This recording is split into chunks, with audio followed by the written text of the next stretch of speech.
السلام علیکم ناظرین، افغانستان سے امریکی افواج کا انخلا شروع ہو چکا ہے اور ستمبر تک یہ مکمل ہو جائے گا۔ ستمبر کے بعد امریکی افواج افغانستان میں نہیں ہوں گی، اگرچہ امریکی انتظامیہ نے یہ اعلان کیا ہے، لیکن اس کے ساتھ ساتھ یہ خبریں بھی ہیں اور باضابطہ طور کے اوپر اس پہ اناؤنسمنٹ بھی ہوئی ہے کہ امریکہ کا یہ کہنا ہے کہ وہ افغانستان سے نکل تو رہے ہیں لیکن وہ مکمل طور کے اوپر جا نہیں رہے یہاں سے، تو ان کا جو ایگزسٹنس ہے وہ ضرور برقرار رہے گی۔ اور پھر اس بیان کے بعد یہ خبریں بھی آئیں کہ امریکہ نے پاکستان سے ایک بار پھر فضائی اڈے مانگے ہیں۔ ماضی میں بھی پرویز مشرف کے دور میں شمسی ایئر بیس ہم نے امریکہ کے حوالے کیا تھا، جہاں سے وہ ڈرون حملے کیا کرتے تھے افغانستان کی سرزمین پر، اور بلوچستان اور فاٹا کے علاقوں میں بھی اطلاعات تھی کہ اسی ایئر بیس سے ڈرون اٹیک کیے گئے تھے۔ ابھی یہ معاملہ، یہ بحث جو ہے چل ہی رہی تھی کہ پاکستان دے گا نہیں دے گا، تو اب یہ اطلاعات بھی آ رہی ہیں کہ امریکہ نے بھارت سے بھی یہ کہا ہے کہ وہ مقبوضہ جموں کشمیر میں ان کو بیسز فراہم کریں جہاں پہ امریکن ایئر فورس یا ڈرون اٹیک کی جو کیپیبلٹی ہے ان کی، اس کو وہاں پہ انسٹال کیا جا سکے۔ اور اس کے ساتھ ساتھ امریکہ جو ہے مقبوضہ کشمیر میں بیٹھ کر ایک طرف چائنا کو بھی، پاکستان کو بھی اور پھر افغانستان کو بھی مانیٹر کر سکتا ہے، تو انہوں نے مقبوضہ کشمیر میں بھی فضائی اڈوں کا مطالبہ کیا ہے۔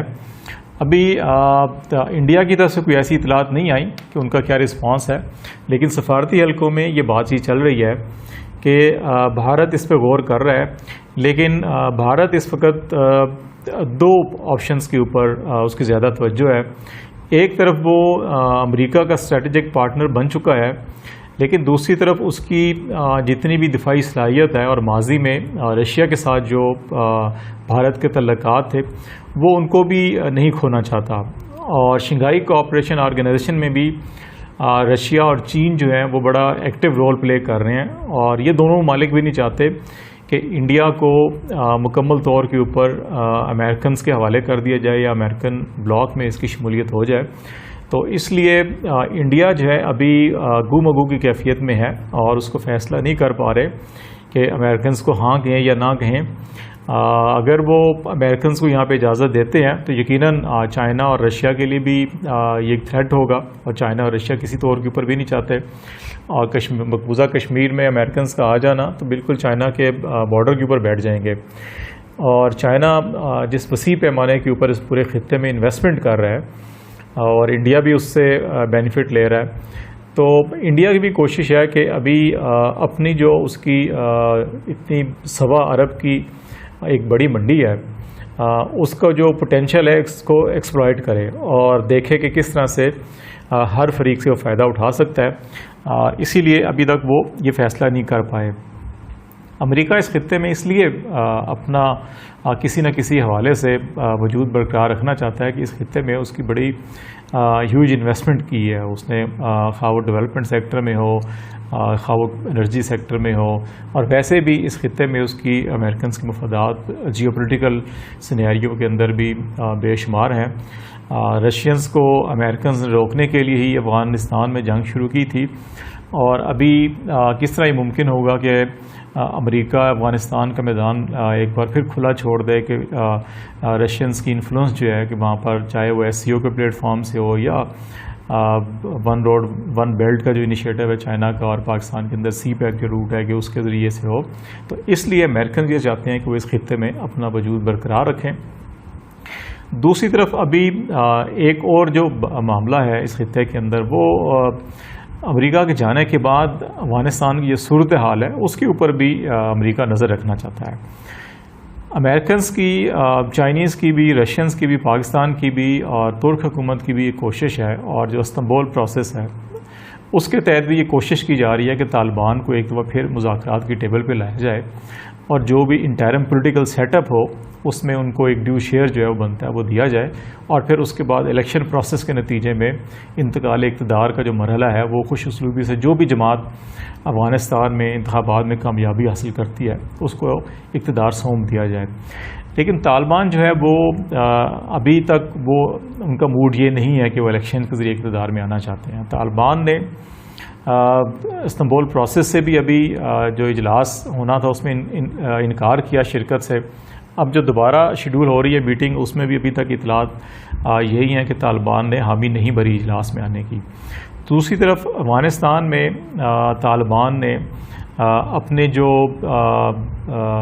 وجود ہے اس کو مضبوط بنانا شروع کر دیا ہے, اور بعض علاقوں میں جیسے جیسے امریکنز نکل رہے ہیں تو ان علاقوں کا کنٹرول جو ہے وہ طالبان نے سنبھالنا شروع کر دیا ہے. اور ریسنٹلی غزنی جو صوبہ ہے اس پہ بھی طالبان نے اپنا کنٹرول کر لیا ہے. تو یہ معاملہ جو ہے امریکہ کے لیے بھی اور خطے کی دیگر ممالک کے لیے بھی یقیناً کنسرنیبل ہے کہ دوبارہ افغانستان میں خانہ جنگی نہ شروع ہو جائے, پہلی بات. اور دوسری بات یہ ہے پاکستان کو اس لیے بھی ساری صورتحال پہ بڑی گہری تشویش ہے کہ ماضی میں بھی افغانستان کو جب پولیٹیکل سیٹلمنٹ ادھورا چھوڑ کر خالی چھوڑ دیا گیا تھا تو وہاں پہ خانہ جنگی شروع ہو گئی تھی, جس کے نتیجے میں بہت بڑی تعداد افغانیوں کی پاکستان آ گئی تھی مہاجرین کی صورت میں, اور پاکستان کی معیشت کے اوپر بھی دباؤ بڑھا تھا, اور اس سے اور کئی معاشی معاشرتی اور سماجی مسائل پیدا ہوئے تھے پاکستان کے لیے. ایک دفعہ پھر پاکستان کے لیے خطرہ پیدا ہو گیا ہے کہ جیسے جیسے امریکنز یہاں سے نکلیں گے اور اگر کوئی انٹرم سیٹ اپ یا پولیٹیکل سیٹلمنٹ نہیں ہوتی اور جو افغانستان میں طالبان کا کنٹرول بڑھتا جائے گا تو یقیناً جو دیگر فورسز ہیں وہ بھی اپنے اپنے علاقوں میں کنٹرول سنبھالنے کے لیے طاقت پکڑنے کی کوشش کریں گی, اور جس کے نتیجے میں خانہ جنگی ہو سکتی ہے. اور اس صورتحال میں پھر ایک دفعہ بہت بڑی تعداد مہاجرین کی جو پاکستان میں واپس آئے گی. اگرچہ فینسنگ ہو رہی ہے افغان بارڈر کے اوپر, چوکیاں بنائی گئی ہیں, لیکن اس کے باوجود جو مہاجرین کا جب مسئلہ شروع ہوگا تو شاید یہ معاملہ جو ہے وہ قابو نہ پا سکیں اس کے اوپر. تو یہ دو معاملات جو ہے پاکستان کے لیے تشویشناک ہیں. امریکن جو ہے وہ مقبوضہ کشمیر کے علاوہ یہ آپشن بھی دیکھ رہے ہیں کہ افغانستان کے ساتھ جو دیگر ممالک کی سرحدیں ملتی ہیں کیا وہاں پر بھی ان کو ایئر بیسز یا ان کی جو فورسز ہیں ان کو کوئی چھوٹا موٹا سیٹ اپ مل سکتا ہے. تو افغانستان کے ساتھ 4 اور ممالک ہیں. ایران ہے جو موجودہ جو صورتحال ہے اس میں کسی طور کے اوپر بھی امریکہ کو اپنی بیسز فراہم نہیں کریں گے. اس کے علاوہ ازبکستان ہے, ترکمانستان ہے اور تاجکستان ہے. ترکمانستان نے ہمیشہ سے اپنے آپ کو نیوٹرل رکھا ہے, اور وہ چاہے وہ ریجنل ایشوز ہوں چاہے انٹرنیشنل ایشوز ہوں تو وہ اس سے ہمیشہ اس نے کسی ایک پارٹی کی طرف جانے کی بجائے اس نے اپنے آپ کو غیر جانبدار رکھا, اور ابھی تک اس نے اپنی حیثیت برقرار رکھی. تو اس صورتحال میں بھی وہ امریکنز کے ساتھ نہیں کھڑے ہوں گے.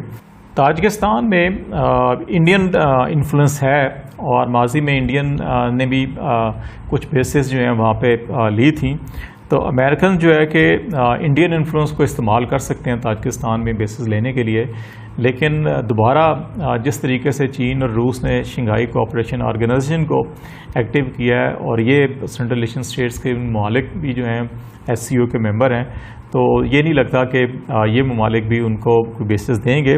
تو اس لیے اب زیادہ فوکس امریکہ کا پاکستان اور انڈیا کے اوپر ہے. پاکستان کے لیے موجودہ حالات میں بیسز دینا انتہائی نامناسب اقدام ہوگا. پولیٹیکلی حکومت کے لیے بھی بہت نقصان دہ ہوگا. اپوزیشن پہلے ہی مختلف عوامل کے اوپر مہنگائی کو ایشو لے کر, اس کے علاوہ جو الیکشن میں دھاندلی کا الزام لگایا تھا ابھی تک, اس کے اوپر بھی مسلسل حکومت کے خلاف کسی نہ کسی طور کے اوپر ایکٹیو ہے تمام اپوزیشن جماعتیں. تو اگر حکومت ان حالات میں امریکنز کو ایئر بیسز دیتی ہے تو پھر ایک بڑی تحریک شروع ہو سکتی ہے اور اس کے اندر جان ہی پیدا ہو سکتی ہے. تو مجھے نہیں لگتا کہ حکومت ان حالات میں کوئی ایسا رسک لے گی. اور عمران خان نے جو ماضی میں بھی افغانستان ایشو کے اوپر یا جو دہشت گردی کی جنگ تھی اس خطے میں, اس میں جس طرح سے پرویز مشرف نے سپورٹ کیا تھا, تو اس کے کافی نقاد رہے ہیں عمران خان. اور انہوں نے دھرنے بھی دیے تھے اور پشاور میں بھی گئے تھے